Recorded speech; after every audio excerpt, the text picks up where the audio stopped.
I'm Matt and welcome to Badger Workshop. I've always loved marquee signs with all the bulbs lighting up the letters. I fancied making one that spelled out bar, as I thought that'd work great at a party by all the booze.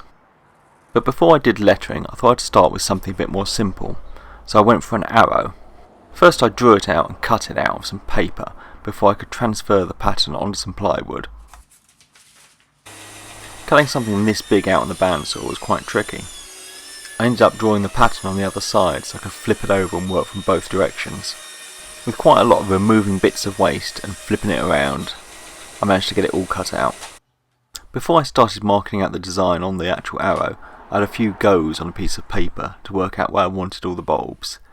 Then I could mark out the positions for them. I looked at buying some bulb holders, some cable and some bulbs, but it worked out much cheaper just to buy some string lights.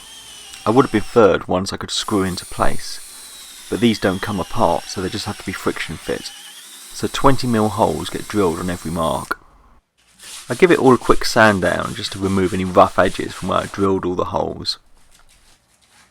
Then it's time for some painting. I started off by giving it a coat of primer.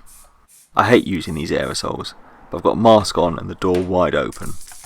I left the primer overnight to harden, and then gave it a couple of coats of red.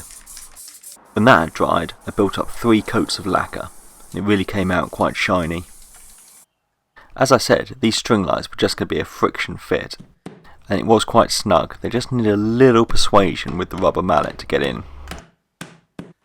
And then to stop them going anywhere, I put a few dabs of hot glue in place. This string has 25 bulb holders in it, but I ended up only drilling 24 holes, so one's just going to be at the back spare. I'd seen other people do this, especially in America, using aluminium flashing. I couldn't find this in the UK as we still seem to use lead, but I did manage to find some 3mm thick sheets of aluminium, and this cut down to the width I required really easy on the bandsaw. To attach it, I used some self-tapping screws. It was definitely a bit of trial and error folding it round the corners, and I kind of just went for it. I might have been better trying to fold the metal over the side of the bench first to get the angles. But it was very malleable, and you could do quite a lot of fettling afterwards to get the shape you wanted. To add some more strength to it, and so I had a means of actually attaching it to the wall, I did a block of wood to the front and to the back of it. Now it's just a question of putting 24 bulbs into place.